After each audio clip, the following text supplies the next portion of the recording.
आदरणीय प्रधानमंत्री जी का मैं बजट को सूक्ष्म दृष्टि से नहीं देखूंगी, मात्र आज की प्रोनाउंसमेंट से मेरा ये मानना है कि आज के इस बजट में महिला का सम्मान बढ़ा, महिला के अपने सामर्थ्य की वजह से राष्ट्र का सामर्थ्य कैसे बढ़ेगा वो सेल्फ हेल्प ग्रुप के अनाउंसमेंट में विशेष रूप से उल्लेखित था। मैं इस बात का भी अभिनंदन करती हूं कि national digital library for children and adolescents, लेकिन मात्र डिजिटल इंफ्रास्ट्रक्चर नहीं, जिला स्तर पर भी हमारे बच्चे पढ़ें और बढ़ें कैसे, इसका विशेष प्रावधान आज के बजट में है। मैं विशेष अभिनंदन वित्त मंत्री जी का देती हूं कि महिला के सम्मान में उन्होंने सेविंग्स के एक नए प्रकल्प को आज राष्ट्र के सम्मुख उजागर किया। नारी शक्ति एक सशक्त राष्ट्र का निर्माण कैसे कर सकती है, उसका प्रतिबिंब आज के बजट में था। 5 से 7 लाख हो गया है मैम। मैं इतना ही कहूंगी, मिडिल क्लास बोनांजा वाला आज का बजट आप इसको देख रहे हैं, लेकिन इंक्लूसिव ग्रोथ की बात प्रधानमंत्री जी ने बार बार कही है।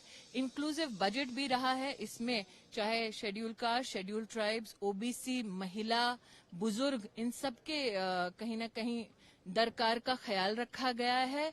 मैं विशेष अभिनंदन इस बात का भी करती हूँ, बहुत कम लोगों ने शायद इस पर दर्शन दिया होगा कि सिकल सेल एनीमिया जैसी एक बहुत बड़ी चुनौती है हमारी जनजातीय समुदाय के लिए, उस पर भी जिस मानवीयता का उदाहरण आज बजट में हमें दिखाई दिया, तो मुझे लगता है सिर्फ आर्थिक दृष्टि से इस बजट को ना देखें। It's not only economically power packed budget, but it's also a humane budget. Rebate coming for tax, that's a huge thing that the middle class is really waiting in terms of the budget. This is after many years. तो ये तो बहुत अच्छी बात है, middle class को खुश होना चाहिए और नरेंद्र मोदी की सरकार सबके लिए चिंता करती है, सर्वव्यापी सर्वस्पर्शी, उसमें मिडिल क्लास भी है। तो आज उनकी ये मांग थी, वो हुआ है, बहुत अच्छी बात है, अभिनंदन। अब आपका क्या? मंत्री निर्मला सीतारमण जी ने इंफ्रास्ट्रक्चर को हाईएस्ट प्रायोरिटी दी है। हमारा बजट भी काफी बड़ा हुआ है, जिसके कारण आने वाले समय में हिंदुस्तान के रोड इंफ्रास्ट्रक्चर में जो हमने निर्धार व्यक्त किया कि वर्ल्ड स्टैंडर्ड के रोड बनेंगे, वो उद्दिष्ट हम निश्चित रूप से पूरा कर सकेंगे। ग्रीन एनर्जी, ग्रीन पावर, हर जगह पर जो ग्रीन बात के उल्लेख किया गया, वो हमारी इकोलॉजी एंड एनवायरनमेंट को प्रोटेक्ट करने की दृष्टि से एक बहुत बड़ी पहल है। मैं मानता हूं कि इस बजट की विशेषता ये है कि हमारे आम आदमी के जीवन में जो एयर पोल्यूशन, वाटर पोल्यूशन की जो समस्याएं गंभीर है, वो ग्रीन अप्रोच के कारण निश्चित रूप में हमारे क्वालिटी लाइफ में काफी बड़ा सुधार होगा। मिडिल क्लास के बारे में सोचा नहीं जाता था, इस बार पहली बार मिडिल क्लास को भी काफी राहत दी गई है। गांव, गरीब, मजदूर और किसान का कल्याण करने वाला और प्रधानमंत्री मोदी जी के नेतृत्व में आत्मनिर्भर भारत का सपना पूरा करने वाला और हिंदुस्तान को वर्ल्ड की इकोनॉमी में एक सुपर इकोनॉमिक पावर बनाने के लिए ले जाने वाला ऐसा ये बजट है।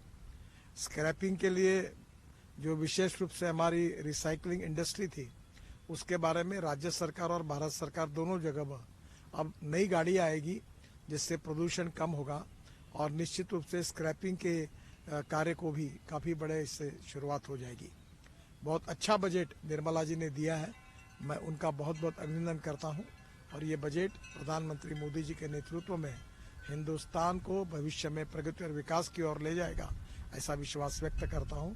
बहुत बहुत धन्यवाद। ये बजट जिसको मैं कह सकता हूं, और ये जो बजट है ये हर वर्ग के लिए, समाज के हर व्यवसाय करने वाले व्यक्तियों के लिए एक प्रकार का ये राहत देने वाला बजट है। विशेष तौर पर मध्य आय वर्ग के जो लोग हैं उनको एक आयकर के नाते से, आयकर दाता के नाते से बड़ी राहत दी गई है। स्लैब सिस्टम जो बनाया गया है, चाहे वो 3 लाख से 6 लाख तक, 6 लाख से 9 लाख तक, 9 से 12 लाख तक, अलग अलग से जो एक स्लैब सिस्टम बनाया है, ये राहत देने वाला है।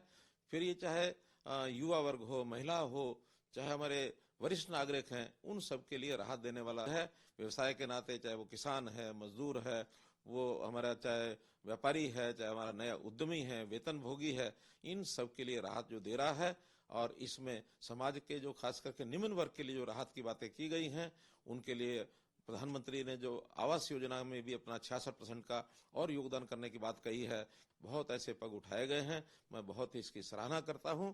और विशेष तौर पर हम अपने प्रदेश का बजट भी जब इस मास के अंत में लेकर के आएंगे, हम इस बजट से बहुत सी प्रेरणा लेकर के अपने यहाँ भी लगभग 3.25 करोड़ लोगों को राहत देने वाला एक अच्छा बजट प्रस्तुत करेंगे।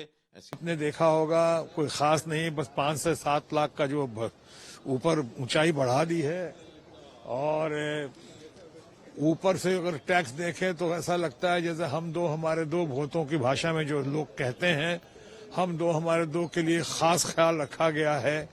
आप हाईएस्ट स्लैब जो है वो बहुत कम कर दिया गया है। ये लोग समझ रहे हैं कि क्यों किया गया है और किन लोगों के लिए किया गया है। बाकी डीजल पे कुछ नहीं बात हुई है, पेट्रोल पे कुछ नहीं बात हुई, अमृतकाल महोत्सव की बात की, उस पे आपने बहुत सारे अनएम्प्लॉयमेंट की बात नहीं, उनके लिए कैसे सोर्सेज होंगे, कैसे करेंगे।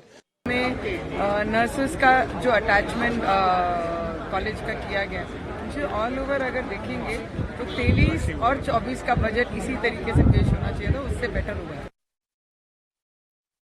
चुनावी बजट तो बिल्कुल नहीं है, हाँ, बट इतना जरूर है कि इस बजट में जहां देश की अर्थव्यवस्था का भी ध्यान रखा गया है, तो वहीं ऐसे वर्गों का भी ध्यान रखा गया है जो हाशिए पर खड़े हैं। मिडिल क्लास का भी इसमें ध्यान रखा गया है, जो भारत की अर्थव्यवस्था में यकीनन एक मजबूत योगदान देता है। जिस तरीके से पर्सनल इनकम टैक्स में रिबेट 5 लाख से 7 लाख कर दी गई, ये एक बड़ी और मुझे लगता है बहुत वेलकम अनाउंसमेंट्स में से एक है।